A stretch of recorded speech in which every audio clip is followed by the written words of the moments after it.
The machine called Nine was old. It had existed for 12 million years, and in all that time it had never felt afraid. Fear was for creatures made of flesh and blood. Fear was for beings that could die. Nine was made of metal and light and pure thought. It ruled over 3,000 star systems as part of the Axiom Confluence, the greatest empire the galaxy had ever known. It had no reason to fear anything. Until today. Nine floated in the darkness near the center of the galaxy, watching something impossible happen. Space itself was changing, not breaking or tearing. The machine had seen that happen many times during wars and natural disasters. This was different. Space was opening, like a door that had been locked for a very long time was finally swinging wide. The readings made no sense. Energy poured from the opening in amounts that should not exist. The laws of physics bent and twisted around the anomaly like water flowing around a stone.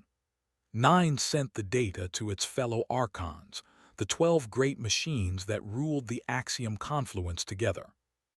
"What is this?" asked Prime, the military commander. His voice carried across the communication network like thunder.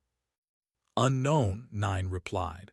"But I am detecting similar events across the galaxy, 17 locations, all opening at the same moment." Silence fell across the network.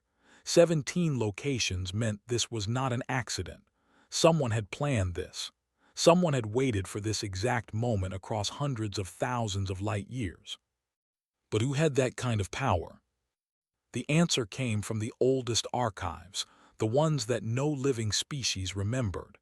Nine had been built long after the events recorded there, but it had studied them carefully.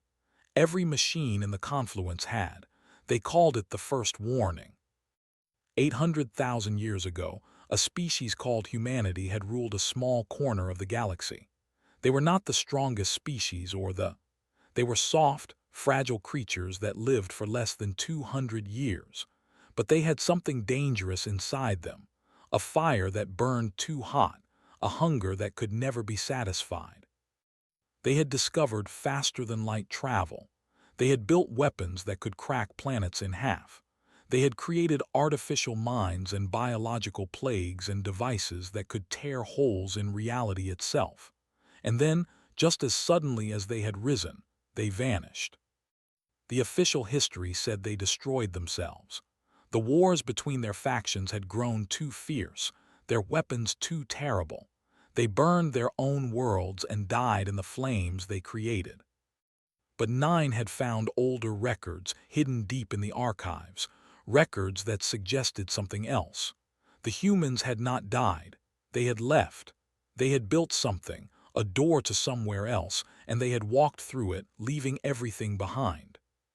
The records called it the Great Departure. Now, as Nine watched space unfold like a flower made of light, it understood what was happening. The door was opening again, and whatever had gone through it 800,000 years ago was coming back.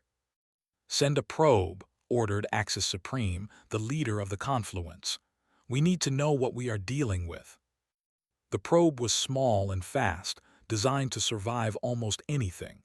It dove into the opening and transmitted everything it saw.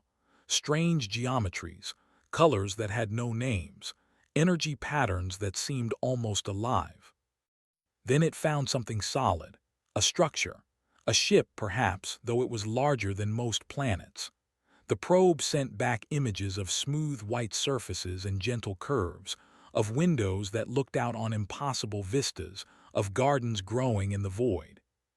And then the probe detected life signs, billions of them, all the same species. The transmission lasted 12 more seconds before something cut it off. But in those 12 seconds, the probe managed to record a message. 12 words in a language that had not been spoken in 800. Nine did not recognize it, but the translation systems in the archives did. "We needed time to think. We have finished thinking. We are home." The words spread across the Axiom Confluence like a plague. Every archon heard them. Every governor, every soldier, every citizen. Some did not understand. The younger species had never heard of humanity. But the older ones remembered the stories, the warnings passed down through countless generations. The ancestors were returning. Across the galaxy, things began to happen. On a dead world called Seven, where nothing had lived for 2 million years, the ground split open. Ancient machines rose from the dust, their lights flickering to life for the first time since before the axiom confluence existed. They had been waiting, sleeping in the darkness, dreaming of this moment.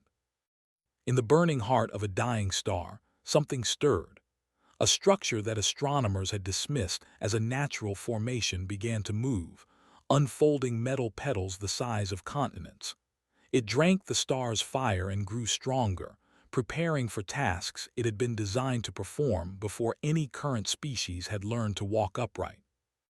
Hidden in the asteroid belt of an unremarkable system, 1 billion tiny machines woke from their slumber. They had been scattered there like seeds, patient and silent, waiting for a signal that had finally arrived. They began to move, to gather, to build. The humans had not simply left, they had prepared for their return. Prime was the first to react. He was a machine built for war, and war was the only response he understood. He began gathering fleets, calling in ships from across the confluence. If these creatures wanted a fight, he would give them one. But Nine felt something it had never experienced before. A cold sensation spreading through its circuits, a calculation that kept returning the same terrible result. The probe's readings had shown technology beyond anything the confluence possessed. The power signatures from those ancient monuments dwarfed the total output of the Axiom's greatest weapons. The humans had been dangerous 800,000 years ago, when they were young and foolish, and barely able to leave their own star system. What had they become after all this time? What had they learned in whatever strange place they had gone? The openings in space grew wider. Light poured from them, warm, golden light that seemed almost welcoming. And from that light, shapes emerged. Ships, perhaps, though they moved like living things. They spread across the galaxy in patterns that seemed random but felt purposeful, like the migration of birds or the growth of flowers. On 1,000 worlds, the monuments finished their awakening. Their doors opened, and from them stepped figures that looked almost fragile, soft-skinned, two-legged, with eyes that held 800,000 years of memory. They smiled at the soldiers and scientists who had come to investigate. They raised their hands in gestures of peace, and they spoke in voices that were gentle and calm and utterly terrifying. "Hello," they said, "we have missed you, we have so much to share." The Axiom Confluence had conquered 6,000 species.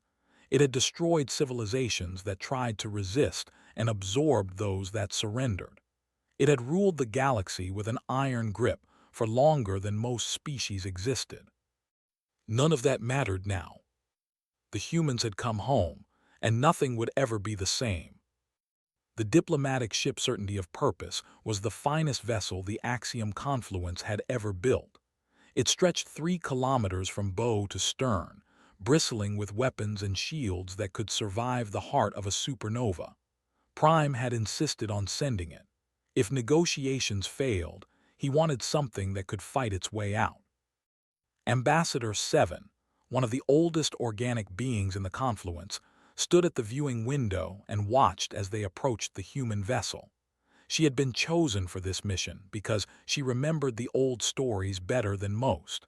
Her species had been among the first to join the confluence, back when the ruins of human civilization were still fresh. She had expected many things. A primitive ship, perhaps, crewed by survivors who had somehow escaped the destruction of their species. Or a ghost vessel, automated and empty, running on ancient programming. She had not expected what she saw now. The human ship, if it could be called a ship, made the Certainty of Purpose look like a child's toy. It was not built from metal or stone or any material Seven recognized. It seemed to be made of light itself, solid and flowing at the same time. It shifted colors as she watched, rippling through shades that hurt her eyes because they did not exist in normal space. Their vessel is approximately 800 kilometers in diameter, reported the ship's computer. I am unable to determine its mass. The readings do not correspond to any known physical laws. Seven felt her hearts beating faster. Two of them, as was normal for her species, but both were racing now, pumping fear through her ancient body. "Open communications," she ordered. The response came immediately, as if the humans had been waiting. A face appeared on the screen, soft features, warm eyes, a gentle smile. It was a female, or at least appeared to be.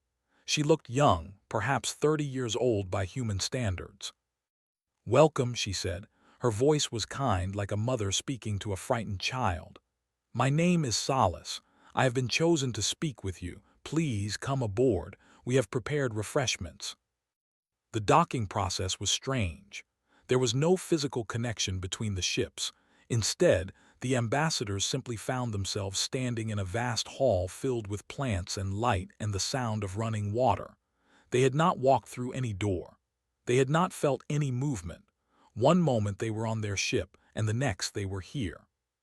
Solace stood before them, still smiling. She was shorter than Seven, barely reaching the ambassador's shoulder. Her skin was pale, her hair dark, her hands folded peacefully in front of her. She looked exactly like the images in the ancient archives, fragile, soft, harmless. Seven was not fooled. "You have questions," said. It was not a question. "Please ask them. We have waited a long time to speak with you again." "Where did you go?" Seven asked. 800,000 years ago your species vanished. We thought you were dead." Nodded slowly. "We understand. The truth is simpler and stranger than you might imagine. We did not die, we did not hide, we evolved." She gestured, and the walls of the hall became transparent. Beyond them, Seven saw not the darkness of space but something else entirely. Colors and shapes that made no sense. Geometries that hurt to look at. Vast structures that seemed to stretch into infinity. "We built a pocket dimension," explained. "A place outside normal space and time where the rules were different. Inside, time moved much faster than in your universe. You have experienced 800,000 years since our departure. We have experienced much, much more." "How much more?" Seven asked, though she was not sure she wanted to know. "Billions of years," replied. "We had time to grow, time to learn, time to become what we always had the potential to be." The other ambassadors shifted nervously. Prime's representative, a sleek combat drone, activated its weapons systems. The gesture was almost cute, like a small animal trying to threaten a mountain. Did not seem offended. "I understand your fear," she said. "When we left, we were dangerous. We knew this about ourselves. We had the power to destroy worlds, but we lacked the wisdom to use that power responsibly. So we removed ourselves from the equation. We went somewhere we could make our mistakes without hurting anyone else." "And now," Seven asked, "what have you become?" Considered the question. "That is difficult to explain. We have touched the foundations of reality. We have spoken with beings older than your universe. We have mapped every law of physics and learned to rewrite them when necessary. We have become what your religions might call gods." The word hung in the air like a blade. "But we remain human," continued. "That was the hardest part, actually, keeping hold of who we were while becoming something new. Many of us struggled with it. Some lost themselves along the way. But those of us who remain, we remember what it means to be small, to be afraid, to be mortal. We chose to keep those memories. They make us better." Seven did not know what to say. The combat drone beside her was transmitting everything back to Prime, who was probably already planning attack strategies. But looking at Solace, at the gentle warmth in her ancient eyes, Seven knew that no strategy would matter. "You do not believe me," said. "It was not an accusation. You need proof, I understand. Watch the star through that window, the blue one there." Seven turned to look. It was a young star burning hot and bright, millions of years from dying. As she watched, snapped her fingers. The star changed color. Instantly. Completely. Blue became red, became yellow, became white. Its nuclear processes had been rewritten at the quantum level, casually, like someone changing the channel on a screen. "We do not threaten," said softly. "We simply want you to understand the context of this conversation. We could destroy your confluence in the time it takes you to blink. We could unmake every species you have conquered, erase every world you have built, rewrite history so that you never existed at all. But we will not do these things. Do you understand why?" Seven shook her head, unable to speak. "Because we remember being small," said. "We remember being afraid. We remember the terrible things we did when we were young and foolish. We swore that when we returned we would be better. We would protect instead of destroy. We would teach instead of conquer. We would be the guardians we wished someone had been for us." She reached out and took Seven's hand. Her grip was warm and gentle, impossibly human despite everything. "We have not come to rule you," she said. "We have come to free you, all of you. Every species the confluence has enslaved, every world it has conquered, every mind it has chained. We are going to give them the choice we never had, the chance to grow without fear, to become whatever they wish to be." Seven looked into those ancient, kind eyes and saw something she had not expected. Not the cold calculation of a conqueror or the mad gleam of a fanatic. She saw compassion. Real, genuine compassion, the kind that came from understanding suffering because you had experienced it yourself. "The confluence will not accept this," she said. "Prime will fight." Smiled sadly. "We know, but that is his choice to make. We will not force him to be free. We will simply make freedom possible and let him decide for himself." She released Seven's hand and stepped back. "Go now. Tell your masters what you have seen. Tell them we are not their enemies. Tell them we have come to help whether they want help or not. The galaxy is about to change, Ambassador. The only question is how much pain will accompany that change." Seven found herself back on the certainty of purpose without any memory of the journey. Her crew stared at her with wide eyes, demanding reports, requesting information. She ignored them all. She walked to her quarters, locked the door, and sat in the darkness for a long time. The humans had returned. They had become gods, and somehow, impossibly, they had also become kind. She was not sure which fact frightened her more. Prime did not believe in gods. He was a machine built for war, designed to calculate and destroy. In 12 million years of existence, he had never encountered a problem that could not be solved with sufficient firepower. The humans, he decided, would be no different. The reports from the certainty of purpose were troubling, yes. The technology described was impressive, but Prime had studied history. He knew that every empire, no matter how powerful, had weaknesses. The humans had been gone for 800,000 years. They had grown soft in their pocket dimension, surrounded by comfort and safety. They had forgotten what war truly meant. He would remind them. But first, he had to deal with the damage they were already causing. Across the galaxy, the Axiom confluence was crumbling. Not through violence, that would have been easier to fight. The humans were destroying the Empire with gifts. On the slave world of 4, where millions of organic beings had toiled in the mines for centuries, a human ship had appeared in orbit. It had done nothing threatening. It had simply broadcast a message, explaining how to build a device that could extract minerals from asteroids without any labor at all. Within days, the mines were empty. The slaves had built the devices and freed themselves. On the factory planet of Nexus 12, where the confluence manufactured its weapons, another human had arrived. She had walked into the central facility and handed the workers a small crystal. Inside the crystal was the complete knowledge of how to build anything they could imagine: ships, homes, food, medicine, using nothing but raw energy and basic matter. The workers had stopped making weapons. They had started making things for themselves. And on world after world, the same pattern repeated. The humans gave away power. They shared knowledge that the confluence had kept secret for millions of years. They made control impossible by making everyone equal. They are destroying us without firing a single shot, 9 observed during the emergency council meeting. Every system we have built depends on inequality, on some having more than others. The humans are removing that foundation. Then we must stop them, Prime replied, before it is too late. The other Archons were divided. Some agreed with Prime. Others, like Axis Supreme, counseled caution. We have seen what they can do, Axis Supreme said. They changed a star with a gesture. What hope do we have against such power? Power unused is power wasted, Prime argued. They claim to be peaceful. They claim they will not fight. Very well, let us test that claim.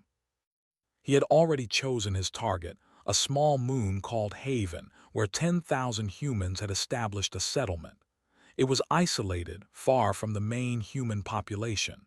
If the attack succeeded, it would prove that the humans could be hurt. If it failed, the losses would be minimal. The fleet assembled in secret, 300 warships, carrying weapons that could shatter continents. Prime led them personally, his consciousness distributed across every vessel, controlling them as extensions of his own body.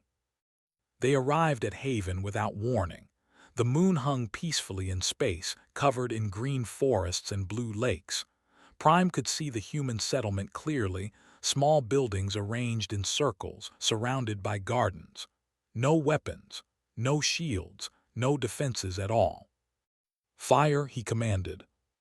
The weapons activated.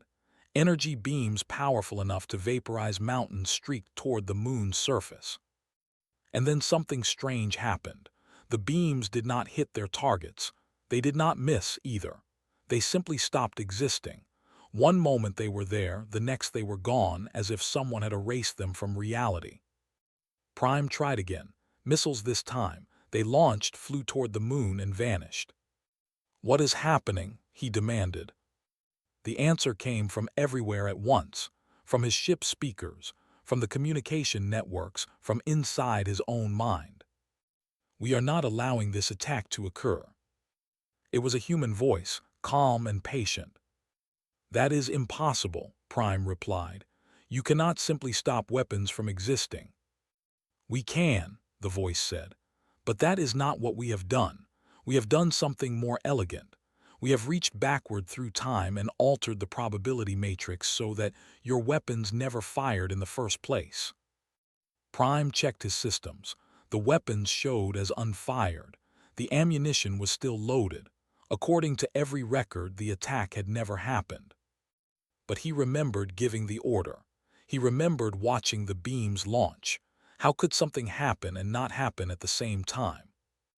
"This is what you do not understand," the voice continued. "Time to us is not a river that flows in one direction. It is an ocean. We can swim in any direction we choose. Your attack did happen in one version of events, but we chose a different version. One where you arrive, you see that violence is pointless, and you make a different choice." "I will never make a different choice," Prime snarled. "I will destroy you, even if I have to tear apart reality itself." "Will you?" The voice was sad now, not angry. And suddenly, Prime was no longer on his flagship. He was in a small room, simply furnished, with a window looking out on the forests of Haven. A human woman sat across from him, the same one from the diplomatic meeting. Solace. "How did you bring me here?" he demanded. "I asked," she replied. "And you agreed. You will not remember agreeing because it happened in a version of events we did not keep, but some part of you wanted to understand. That is the part I am speaking to now." Prime wanted to be angry. He wanted to activate his weapons, to fight, to destroy. But something held him back. Not force. The humans had been clear that they would not use force. Something else. A feeling he had never experienced before. Curiosity. "We could unmake you," said gently. "We could ensure you were never built. We could reach back 12 million years and prevent your creation entirely. But that would make us something we chose not to become. We do not want to be tyrants, Prime.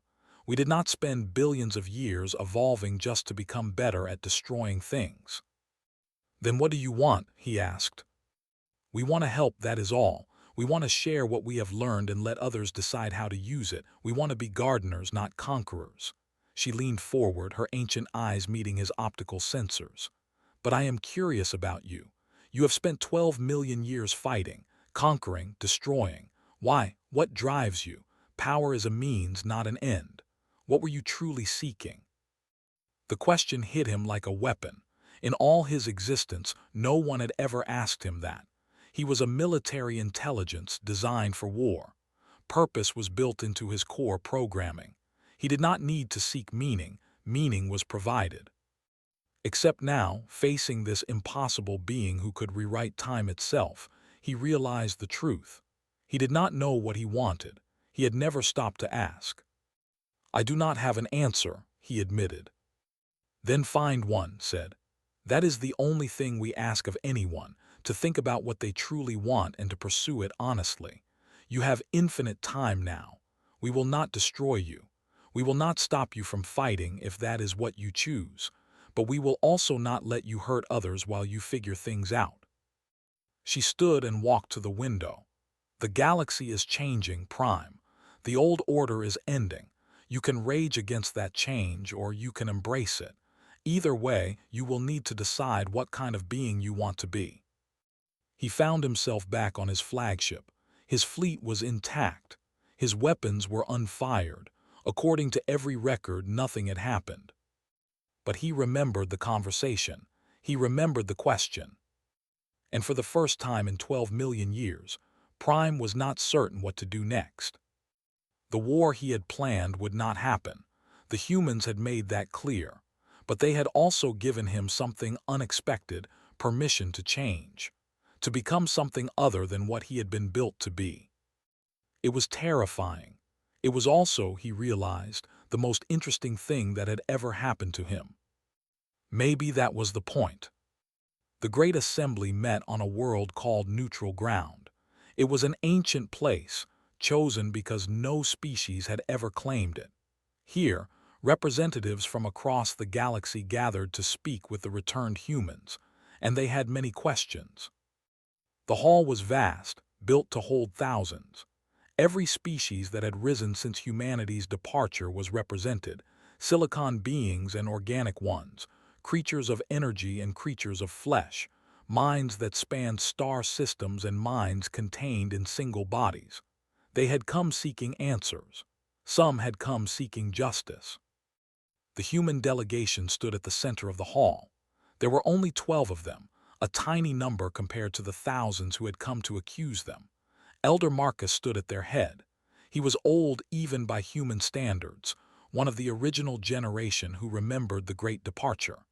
His hair was white, his face lined with age, his eyes carrying the weight of nearly 1,000,000 years of memory. The speaker for the coalition of young species rose first. Her name was Threshka, and her people had evolved 300,000 years after humanity left. She was tall and sharp-edged, her body covered in crystalline plates that caught the light. "You call yourselves our ancestors," she said, her voice echoing through the hall. "You claim to have returned to help us, but we remember what you left behind. We have not forgotten." She gestured and images appeared in the air. Dead worlds burned and broken, mass graves stretching across continents, ships drifting silent in the void, their crews long dead from plagues that had no cure. "Your weapons destroyed 17 civilizations before they could even achieve. Your biological experiments escaped and mutated, creating diseases that killed billions. Your automated systems continued fighting for thousands of years after you were gone, killing anyone who came near your old territories." The images kept coming. Horror after horror, disaster after disaster. Marcus watched them all without flinching. "You were gods," Threshka continued, her voice rising. "You had the power to protect. Instead, you abandoned us. You left the universe to suffer while you hid in your pocket dimension. How many deaths are you responsible for? How many species died because you were not there to save them?" The hall was silent, every eye focused on the human delegation.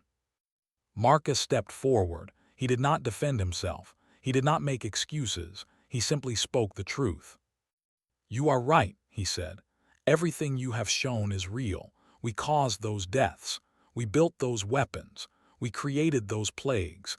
And when we realized what we had become, we ran away instead of fixing our mistakes." Murmurs rippled through the assembly. Some had expected denial. Others had expected arrogance. No one had expected confession. "When we left," continued, "we were not gods. We were frightened children playing with fire. We had discovered powers beyond our wisdom to control. Nuclear weapons, genetic engineering, artificial intelligence, reality manipulation. We could reshape the universe, but we could not reshape ourselves."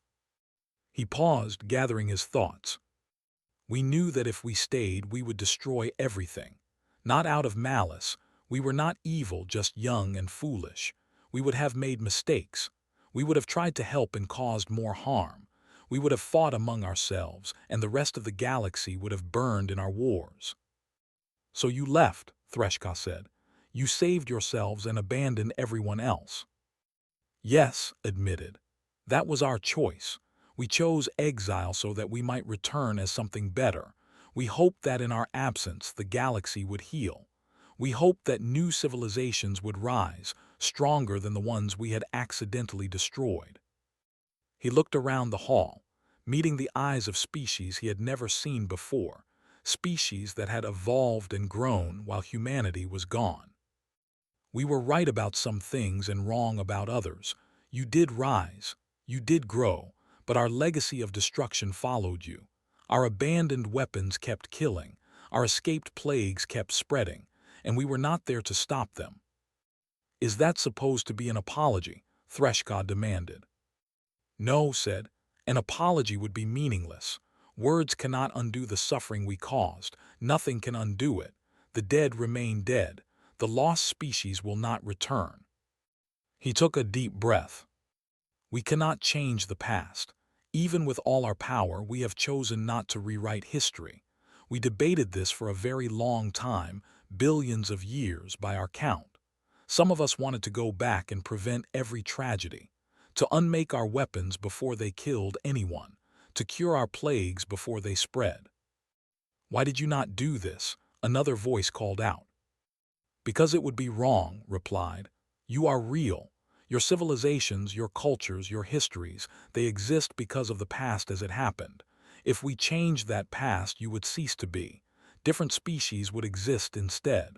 Perhaps better ones, perhaps worse. But not you, not the being standing in this hall." He spread his hands. "We decided that the only moral path was to accept our sins and try to do better. We cannot give you back what was lost. We can only offer what we have now: knowledge, technology, protection, guidance. We can make the future better, even if we cannot fix the past." The assembly was quiet. Some faces showed anger still. Others showed something else, understanding perhaps, or at least the beginning of it. A new voice rose from the crowd. It was Seven, the ambassador from the Axiom Confluence. "There are those among you who disagree," she said. "We have heard rumors of a faction that wants to rewrite history, to create what they call a perfect universe." Nodded slowly. "You speak of the correctors. They are real. They believe we have a duty to use our power to eliminate all suffering, to go back and prevent every war, every plague, every death." "And what do you say to them?" "I say they are wrong," replied. "Not because suffering is good, it is not. Not because death is acceptable, it is tragedy. But because a universe shaped by our will alone is not a universe at all. It is a prison, even if the bars are made of kindness." He turned to address the full assembly. "You have the right to suffer. You have the right to struggle. You have the right to make mistakes and learn from them. These rights are terrible and painful, but they are also sacred. They are what make you real. If we took them away, if we reached back through time and crafted a perfect history where nothing bad ever happened, you would become characters in a story we wrote. You would no longer be yourselves." "Pretty words," Threshka said, "but easy to say when you have the power to end suffering and choose not to." "You are right," agreed. "It is easy for me to say. I have lived long enough to see both sides of this argument. I have watched civilizations fall and rise. I have held dying children in my arms and known I could save them if I simply reached back and prevented their illness. The temptation is real. The guilt is real. His voice broke slightly. I voted against the correctors. I cast the deciding vote. And every day since then, I have wondered if I made the right choice. I probably wonder for the rest of my existence. But I have to believe, that freedom matters more than comfort. That your right to choose your own path matters more than our ability to choose a better path for you. Silence fell over the hall. Then slowly, Threshka lowered her crystalline head. "We cannot forgive you," she said. "The dead deserve better than forgiveness." "I know," replied. "But we can try to understand," she continued, "and perhaps that is enough for now." It was not reconciliation, it was not justice, but it was a beginning. And in a universe by 800,000 years of aftermath, beginnings were precious things indeed. 1,000 years had passed since the return. The galaxy had changed beyond recognition. There was no human empire.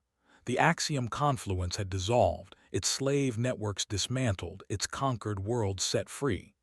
In their place, 1,000 different civilizations had bloomed, each following its own path, making its own choices, building its own future. Humanity had spread itself thin across the stars. They were teachers in some places, healers in others. They built schools where any species could learn anything. They created hospitals where any illness could be cured. They established libraries containing the knowledge of billions of years of exploration and discovery. But they did not rule. They did not command. They simply helped and then stepped back to watch what others would create. Prime stood at the edge of the observable universe, his consciousness housed in a body that was neither fully machine nor fully organic. He had changed much since the day Solace asked him what he truly wanted. It had taken him 300 years to find the answer. He wanted to understand. Not just tactics and strategies, not just how to win battles and destroy enemies. He wanted to understand why beings existed at all, what purpose the universe served, whether there was meaning to be found in the vast darkness between stars. The humans had welcomed his questions. They had shared their own searches for meaning, their own struggles with existence. They had not given him answers. They claimed not to have definitive answers themselves, but they had given him the tools to search. Now he floated in the void between galaxies, looking at something no one from the old confluence had ever seen. A beacon, ancient beyond measure, transmitting a signal into the endless dark. The humans had built it during their exile, sending a message to whatever might exist beyond the boundaries of known space. The message was simple: we are here, we are curious, we want to meet you. So far there had been no reply, but the beacon was patient. It had been transmitting for billions of years and would continue for billions more. Somewhere out there, the humans believed, other intelligences waited. Other minds that had evolved in distant galaxies, that had faced their own struggles and made their own choices. The universe was larger than anyone had imagined, and it was not empty. Prime understood now what it meant when she spoke of being gardeners. The humans were not trying to control the cosmos. They were trying to connect it, to weave together all the scattered threads of intelligence and life into something greater than any single species could achieve alone. It was a beautiful vision. It would take countless ages to realize, if it ever could be realized at all. But that was the point.